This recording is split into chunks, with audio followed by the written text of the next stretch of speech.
salut à tous. Je réponds à l'identité de Brayogo Famoussa. Je suis professeur d'anglais, traducteur-interprète. Je suis aussi bénévole au sein de l'ONG sud-coréenne IYF Mali, International Youth Fellowship. Donc, j'enseigne dans plusieurs centres de formation, dont l'un d'entre eux est ma propre formation que j'ai initiée en 2019. Le site du centre se situe à Niamakuru, non loin de l'académie. La formation s'intitule English Fluency Mali. C'est une formation qui a permis à plusieurs jeunes, professionnels et étudiants de pouvoir, c'est-à-dire développer leur potentiel en anglais et de s'exprimer. Je suis le chargé d'une formation, c'est-à-dire qui a débuté depuis 2019. La formation s'appelle English Fluency Mali. C'est une formation initiée par des jeunes étudiants que j'ai encadrés au sein de la dite ONG IYF Mali.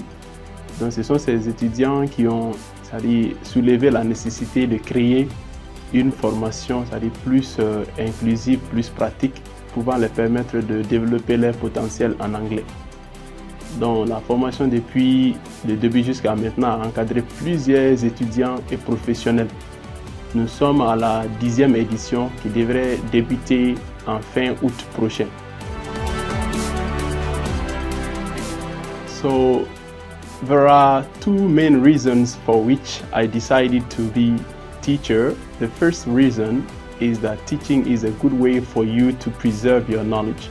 If you teach, you transfer knowledge at the same time you also improve your own knowledge. The second reason is to be of service. I have always wanted to impact somebody else's life, and we know that English is one of the most important languages now.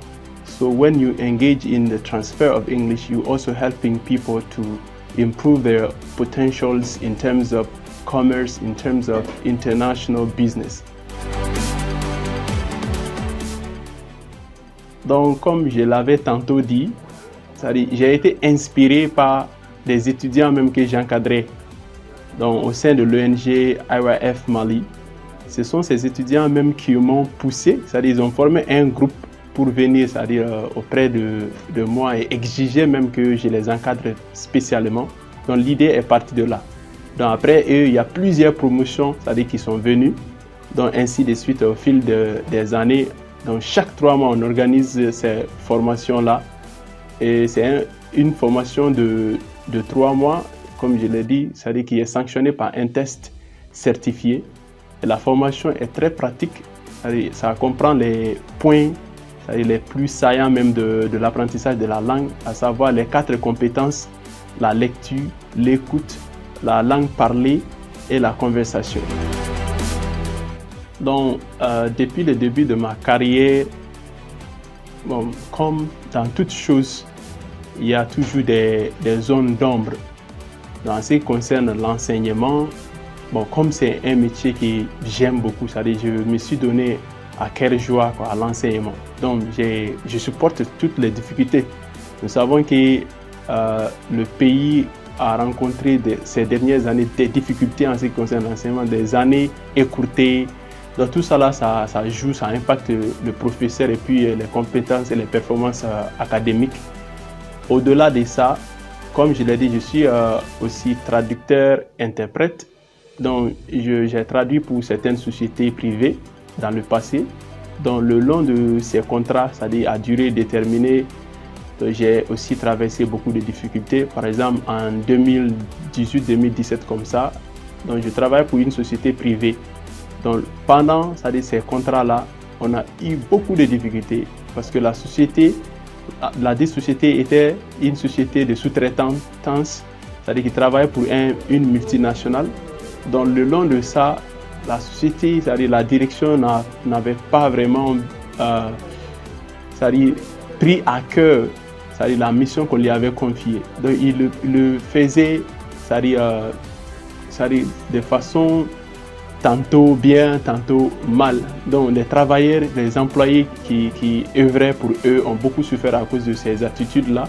Et après, ils ont eu des problèmes même à cause de la gestion calamiteuse donc qui a mené aussi à la fin du contrat. Donc, mais cette expérience m'a aussi aidé à grandir, j'ai beaucoup appris parce que je n'ai pas abandonné malgré les difficultés jusqu'à la fin du contrat.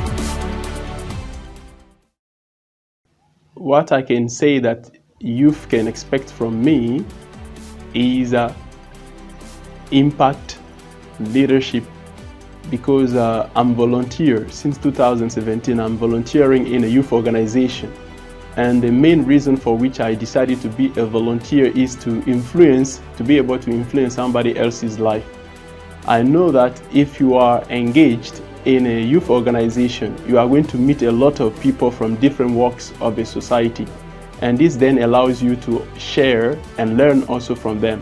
So I would like to impact young people, to help them discover themselves, to help them also gain confidence and trust themselves, believe in their own potential, because most of young people are intelligent now, but they don't have leadership.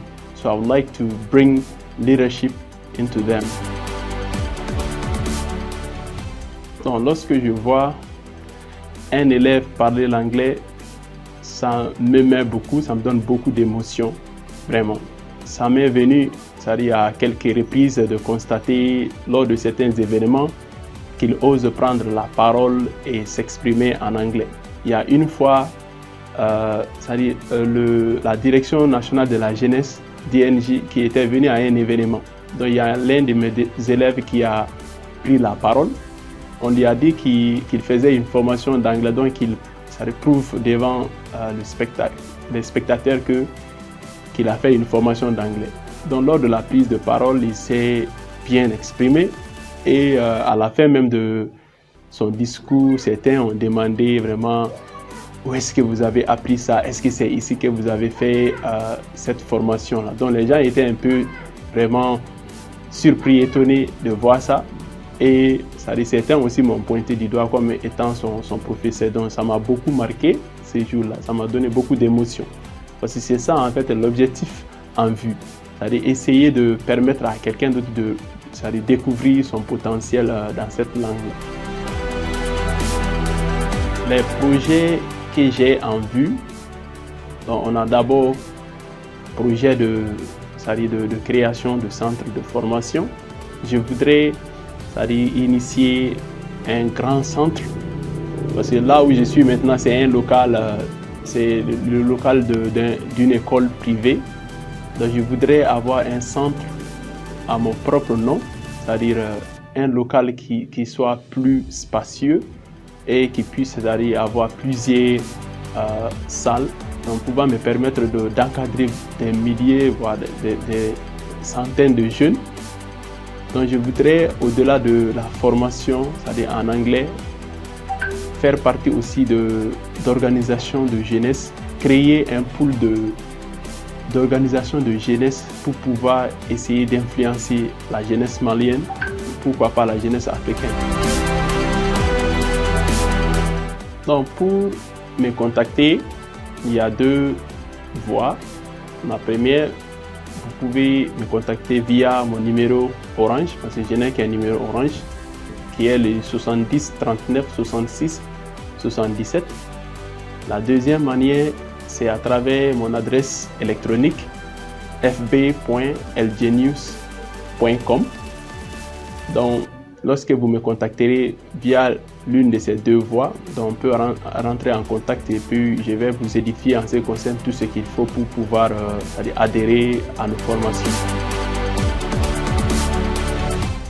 Yeah, my last word is that I exhort all Malian youth to try to learn, because if you have to do anything in your life, you need knowledge. Knowledge is definitely the thing that everybody needs in order for their lives to be changed. So you need to learn. When you learn and you get a diploma, a degree from university, you have to also try to do some activities that are going to allow you to apply your knowledge. Because like the American coach Dan Pena said, when you have a potential but you haven't applied your potential, and fulfill the potential is the heaviest of burdens. A potential that you don't use is like a burden to you. So when you get knowledge, you need to also practice your knowledge, apply it. This is the purpose, or your knowledge will be useless.